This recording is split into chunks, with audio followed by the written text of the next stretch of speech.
Hello အားလုံးပဲမင်္ဂလာပါလီဗာပူးရှိုးအိုင်တော့ကြိုဆိုလိုက်ပါတယ်ကျွန်တော်ဖာမဆိုလိုမဲတို့ရဲ့ကျွန်တော်ဖော်ပြချက်အရာကျွန်တော်လီဗာပူးတင်းက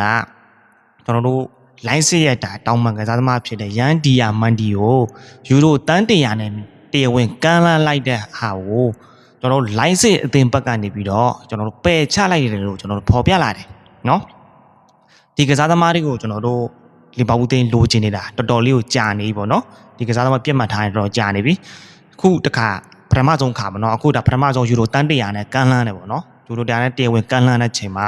လိုင်းစင်သေးရနေပြီးတော့ဒီတန်း100ကိုပယ်ချပြီးတော့သူတို့လိုချင်တဲ့ပမာဏကယူရိုတန်း120 130ပေါ့နော်စုစုပေါင်းဆိုသူတို့ရဲ့ packet တွေရောဂျုံနေကြေးတွေရောပါဆိုရင်ယူရိုတန်း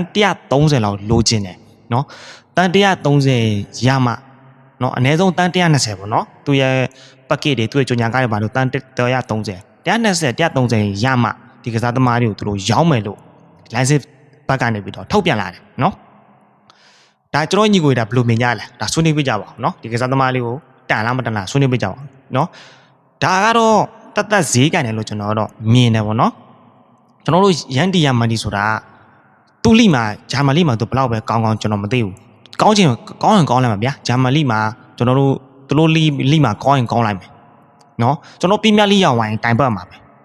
နော်ဒါတေချာပေါက်တိုင်ပတ်မှာနော်ဒါဟာကျွန်တော်တို့လက်တွေ့ပုံမြင်နေမဟုတ်ဘူးဗျပုံမြင်ဆန်ပြောနေတာမဟုတ်လက်တွေ့ပြောနေတာဘာဖြစ်လို့ကိုဒီနှစ်ကရာဒီမှာကျွန်တော်တို့ဖလော်ရင်ဘတ်တော့ခေါ်ခဲ့တယ်ယူရိုတန်း130လားမသိဘူးလားဘာဖြစ်လာလဲနော်သူကြုံမှုတွေနဲ့ဒီဂျာမန်ပိုလီကာနဲ့ကျွန်တော်ပြင်းပြလိနဲ့မတူဘူးနော်အခုတခါလဲကျွန်တော်တို့ရန်ဒီယာမန်ယူကြည့်ယူရိုတန်း120 130ပေါ့နော်130ပမာဏကျွန်တော်နည်းနည်းပမာဏမဟုတ်သူတောင်းတဲ့ပမာဏနော်တန်း100တောင်မှတော်တော်လေးကိုများနေတန်း100တောင်မှတန်နေပြီဗျာတန်း100တောင်မှဒီကစားမောက်လက်လွှတ်မှာသူတန်နေပြီနော်တန်း120အားကျွန်တော်တို့ဒါတက်ပြောမလို့ကြက်ကင်တာမနော်ဒီကစားသမားတွေကိုလိုချင်တဲ့အသင်းတွေရှိနေလို့သူကလိုင်းစစ်ကနေပြီးကြက်ကင်တာဒီကစားသမားလိုချင်တဲ့အသင်းဆိုတော့ဘာယာမြူနစ်တို့နော်ကျွန်တော်တို့ဒီ PSG တို့နော်အသင်းကြီးတော်တော်များများမစီးတီးလို့လားအဲ့လိုမျိုးအသင်းကြီးတော်တော်များဟိုကလိုချင်နေတာအဲ့လိုမျိုးအချိန်မှာဒီအဲ့လိုမျိုးချိန်မှာသူကဈေးတင်တာပေါ့နော်ဒါ PSG လို့ကလည်းဒါငွေပေးနိုင်တယ်ဗျာနော်ဘိုင်မြူနစ်လို့ကလည်းငွေပေးနိုင်တဲ့အသင်းမျိုးတွေနော်အဲ့လိုမျိုးချိန်မှာဟိုမင်းမခေါ်ရင်လည်းငါတခြားကလပ်တွေရှိတယ်ပေါ့နော်တခြားကလပ်တွေငွေပေးခေါ်လိုက်မယ်ပေါ့သူကပုံစံမျိုးနဲ့လောက်တာကျွန်တော်တို့ဒီကစားသမားတန်း120 130မတန်ဘူးထင်မတန်ဘူးတကယ်ကိုလုံးဝမတန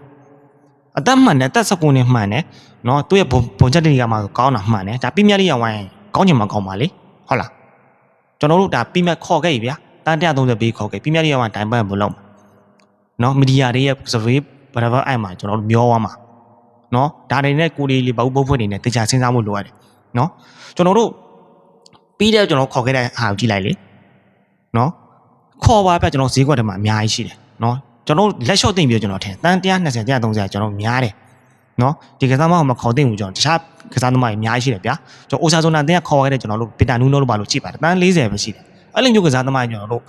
ခေါ်ရမှာနော်အဲ့လိုဈေးနဲ့ကျွန်တော်တို့နောက်လာမဲ့ဟာတွေကောင်းမဲ့ကစားသမားတွေလိုက်ရှာရမှာဘာလို့နာမည်ကြီးရဲ့ကစားသမားတွေဘာလို့မှရန်ဒီယာမန်ဒီတို့ပါတော့နော်တော့သူဘလောက်ပဲကောင်းပြီးမြောက်လေးဟိုတိုင်ပတ်ရင်ပတ်မှာပဲဟုတ်လားဒါကျွန်တော်တို့မတန်ဘူးဗျလုံးဝမတန်ဘူးနော်ကိုလီပါဦးငွေပေးနိုင်တယ်ဆိုတာမှန်တယ်နော်ငွေသုံးနိုင်တယ်နော်ငွေသုံးနိုင်တာသူတိလို့ဒီ license တင်ပန်းနေပြီးတော့တန်120 130သူတောင်းတာပေါ့နော်ဈေးတက်မှတ်တာပေါ့နော်ဒါတော့ကျွန်တော်မြင်ဆိုတော့လုံးဝမတန်ဘူးကျွန်တော်ညီကိုတို့ဒါဘယ်လိုမြင်ကြတယ်နော်ဒီရန်ဒီယာမန်ဒီကိုကျွန်တော်တန်130ရာတန်ကြလားနော်ဒါတော့မတန်ဘူးလို့ကျွန်တော်ကတော့မြင်တယ်နော်အာကစားထိုင်တာနဲ့ကျွန်တော်သိမယ်ထင်ပါတယ်နော်ဒီကစားသမားကိုတန်120 130ကကျွန်တော်တို့လက်လျှော့တင်တယ်ကိုကျွန်တော်မြင်တယ်နော်တခြားကျွန်တော်တို့တောင်မကစားသမားတွေအများကြီးရှိတယ်ဗျာနော်ကျွန်တော် live လေးလာကြည့်မှဆိုတောင်မကစားသမားတွေအများကြီးရှိတယ်နော်အဲ့ဒါကျွန်တော်ရအောင်ခေါ်လို့ရတယ်တန်60နဲ့ရအောင်ခေါ်လို့ရတယ်နော်ကျွန်တော်ဒီကစားသမားဥပမာဟုတ်လားကျွန်တော်ဒီကစားသမားကျွန်တော်ခေါ်မယ်ဆိုလို့ဆိုရင်ကျွန်တော် SG နဲ့ညိုညိအောင်မှာနော်ကျွန်တော်ခုနေနဲ့ညိအောင်မှာနော်ဖီပြားရဲ့ကျွန်တော်ခုနေနဲ့ညိအောင်မှာညိလို့ဆိုရင်ကျွန်တော်တို့လူရောင်းဝယ်ကျွန်တော်လုံးမရတကယ်ဒီကစားသမားပြငါတော့နီးပြတော့ကျွန်တော်လိုချင်တယ်ပေါ့နော်ဒီနီးပြကျွန်တော်နီးပြတက်ကတော့လိုချင်တယ်ပါဒီရအောင်ခေါ်ပေးငါကြိုက်တယ်ဆိုလို့ဆိုရင်တော့ငွေသုံးနိုင်တယ်ဒါပေမဲ့ကစားသမားတွေရောင်းထုတ်မှာရနော်ရောင်းမထုတ်ဘူးဆိုကျွန်တော်တို့ခုနေနဲ့ညိအောင်မှာနော်စီမီစင်ကနဲ့ညိအောင်မှာနော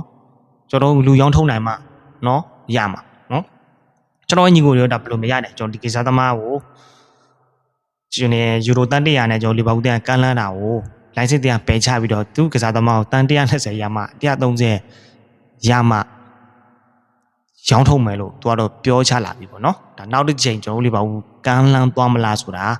ကျွန်တော်စောင့်ကြည့်ရမယ်နော်ဒါကျွန်တော်ရဲ့လီဗာပူးချစ်တဲ့ပိတ်သက်တွေရောအမြင်လေးတွေဆွေးနွေးပြကြပါအောင်ကျွန်တော်ဗီဒီယိုကြည့်ရှုပေးညီကိုမိတ်ဆွေများတယောက်ချင်းစီတိုင်းကိုကျေးဇူးအထူးအများကြီးတင်ပါတယ်